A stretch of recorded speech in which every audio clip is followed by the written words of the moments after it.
and welcome again to another episode of Justified Jewel Podcast. Here on Justified Jewel Podcast, it is about uplifting and inspiring others. It can be in any topic. It can be spirituality. It can be mental, emotional, physical well-being. But here we are wanting to just enlighten you and elevate you as well. This is a special edition. And guess what? We have a guest today that this is her third appearance on the Justified Jewel podcast. But before I get into those questions, I want you to know that you can find me at Justified Jewel podcast on YouTube, and you can find me in any of your media sites. I also have a website, which is called justifiedjewel.com. So please tune in. And when you go to YouTube, please subscribe. And you can look at this as many times as you like. Do invite a friend.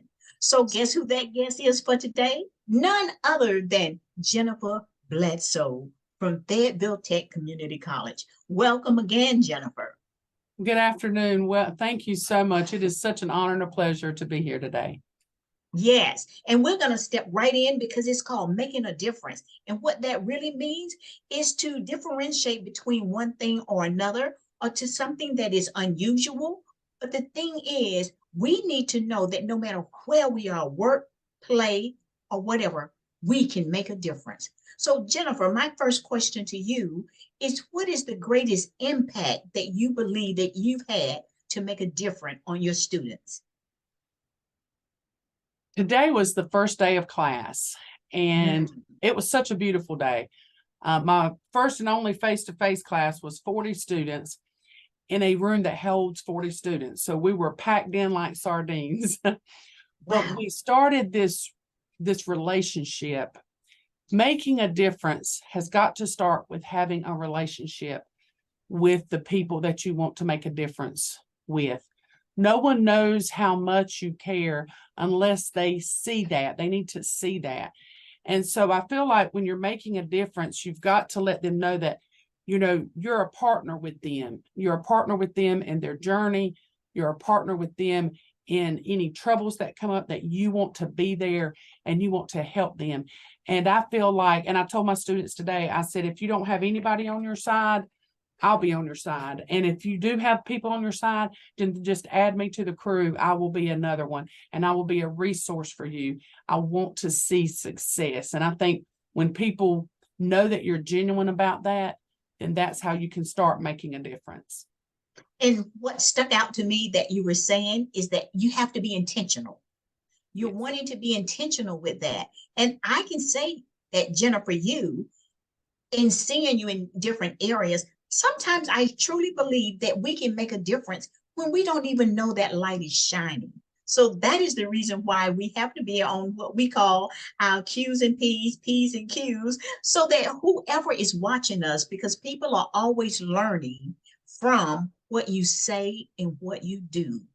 Now, if someone is really wanting to make this impact and have a clear vision of wanting to make a difference, what are some of the things that you think they need to do?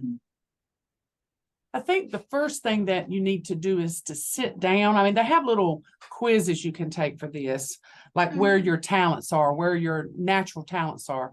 I truly believe that you're going to be happy making a difference when you're doing what you naturally are. It's like in your jam, you're in your flow.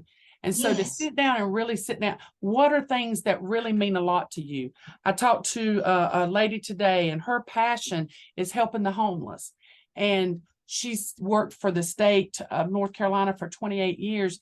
And she said, she loves to thrift store shop. She said, I have so many dress outfits. And some people don't understand that you need to dress the part when you go to get a job.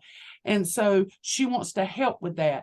And she's already got the resource. The resource is there. She doesn't need this resource anymore. And she wants to help people with it. So it's already a passion of hers. I think the biggest making a difference. I mean, it's hard to make a difference when you don't really care about something. You know, if you don't really care about it, your passion's not going to show through. So I think you really need to sit down and kind of count the cost. What is it that I have a passion for? What is it that I want to see an area that may need to get better in my community, in my church, in my home, even in your home? And how can I start that process? And just sit down. And once you do that, then I think it's really good to connect with other people that have that kind of vision as well, because they've already done and laid some groundwork that you can go in on, and they want you to. It's not you're stealing information. They're like, oh, please join me in this fight that we have against homelessness, or battered women, or battered men, or any kind of topic that they feel passionate about. Exactly. And you mentioned earlier something in reference to being with people and having a relationship with people. People don't understand how important it is for us to have a great relationship with others that we're just passing by 15 minutes of talking or having lunch with, that this can make a tremendous impact on someone. And I would like for you to express to some of our viewers that you never know what state a person's mind is in, and you're in that area of psychology. So it's so important. Let them know how important it is to just be kind. Yes, absolutely.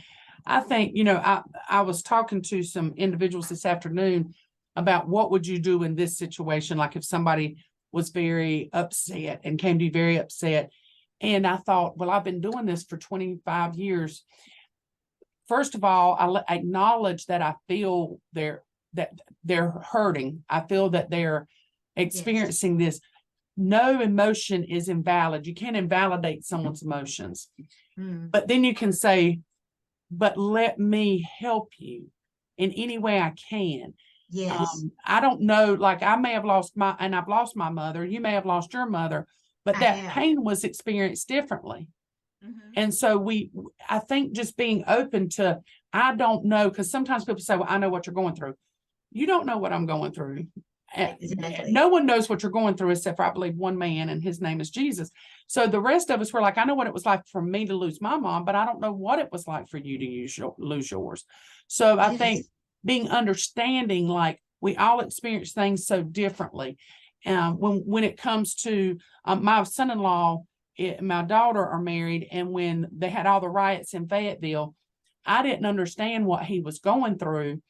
I said, I love you and I want to help you, but I don't understand what it feels like to be a young Black man in Fayetteville with all this going on. I don't understand that. But I love you, and if you'll help me, I'll do whatever I can. So you don't have to look like another person or be like another person to genuinely care about them.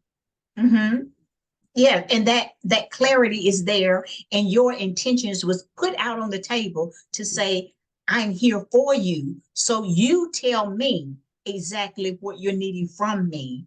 And it sometimes it's not a physical thing that you can do, but just to have that listening ear that we're going through.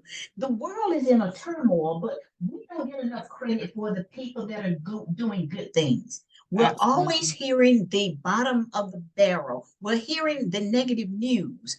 So how can we make an impact and just turn this around so that we can just hear more goodness?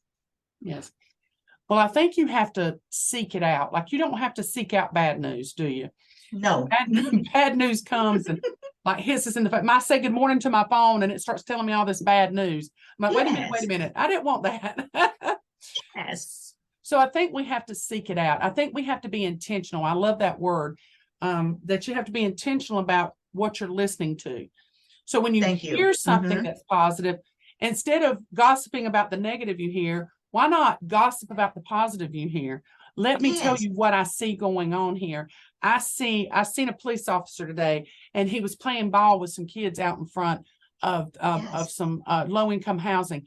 What a beautiful sight that was, because he cares about those kids. He wasn't looking for a photo op. All he was doing was trying to minister to and love on those kids. If we share we see good things, but we let those kind of just, but we grab a hold of the negative. Right over. That's right. Yes. We want to grab a hold of the negative, sometimes maybe because it makes us feel better about the bad things that are going on in our life, that somebody else has it worse. But I think if the word says, if we concentrate on whatsoever things are just, whatsoever things are pure, whatsoever things are lovely. So we have to concentrate. We have to intentionally go find them. And that may be a little bit harder when you've kind of trained your brain to look for negative. But I think it's important that we do, because it gives us hope. Hope comes in when you see that everybody's not a bad person. And sometimes people are bad because maybe we had a loss today at Fayetteville Tech. One of our faculty passed away this weekend. And Alan Dover, he was in our culinary arts. And sorry to hear that. We need to come together with that and support one another. Yes. And that's so important when we hear of a loss, and celebrating that person and who they were. That's another thing. Even in a negative thing like a death, you can say, but this person loved to teach, this person, and speak about the positives, because I hope that when I'm gone, there will be positive things spoken, and not just looking at she's not there anymore, but what she did do, while she was here. So we have to go look for the positives, and it is harder to look, especially when things can be so bad. If you want to find the bad, you can find it. Yes. And I like that when you say you have to pretty much just pull it out, and to understand that there are people going through things that we have no idea what they're going through. And it sounds like maybe they're being rude, but you don't know what kind of day they've had. Now, what I would like to talk about, and this is going to be sort of like an ending. You mentioned the term that we go through so much, and it's sort of a natural thing. But what we don't understand is that we've been fed this information by the television, by stereotypes, by people that's in our environment, and we have this vicious circle that sometimes we don't want to get out. This is sort of long-winded, but I would like to make the example about maybe public housing or government housing or what have you. That can become a vicious circle. And what I mean by that is that sometimes for the person that's in it, they say you can't see the forest for the trees. When you're in it and you realize that if you're in this, they will pay for your schooling or they will pay for your daycare, but you're still having to stay in the system. And you are saying, I'm much better to have this taken care of versus if I were to strike out on my own. How do we get out of that kind of situation? And it's a tough place to be, because now I feel like some of our system is set up like the daycare and those kind of things.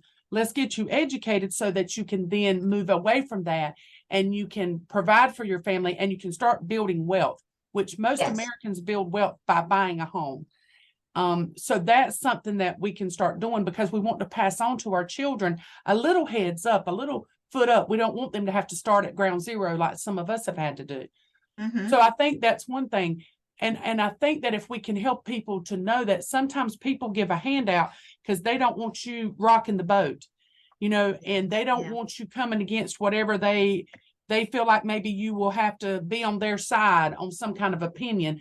And it can keep you in I've got to do what, or think the way someone else wants me to think. And that is not the way we were created. We were created with brains to use them, to learn, and to get involved in things. And so I think that if you need help, you take help. But then when you can provide help, you give help. And that, because I've had times in my life, I had a house burned down and I was very young. I was in my early 20s, and we just had enough money to pay for the house, but nothing in it. So, I had no clothes, no pots and pans, no sheets, no towels, no furniture, no anything. And so I got help at that moment. But one of the things I made it a purposeful thing to do is when I got out of that bad place I was in, I bought a house in Cedar Creek, North Carolina, and we had a giant barn in the back. And when people were saying, I've got a few pieces of furniture I'm giving away, or if I've got this, I'd say, put them in my place. And then I'd give them out. I probably turned over 10 barns of furniture after that, because I'm like, let them house here. You want to get rid of them, and let's give them to people who may be in some of the same situations that we have all been in. And it was such a blessing to do that. There's a scripture that says it's more blessed to give than to receive. I didn't like receiving when I needed to. I felt really bad about, like, I can't believe, I didn't think about the fact that my house could burn down. But when you're 20, sometimes you don't. But when I was able to give back, it's so much more of a feeling of thank you that I was able to do this. So I think that that's what we have to do is we have to, Bevel State, which is my alma mater, had it doesn't have the same saying now, but when I was there in the mid 80s, it was lift as you climb. And I think that is I like that. Yes. a beautiful saying.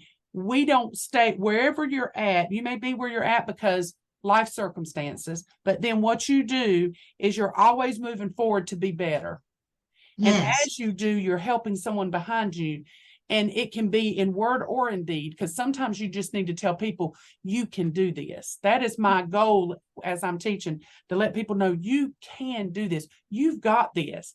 And men and women, and because so many of us have been discouraged that we can only, like you said, stay in the system. That's all we can do. But there is so much more in us than that. And sometimes we have to get help, but then there's always a point that you can offer help. And that may not be monetary. It could be in just supporting one another. We don't need to undersell how important it is to have people on our side that can talk us down from bad decisions and be there for us to support us. Yes.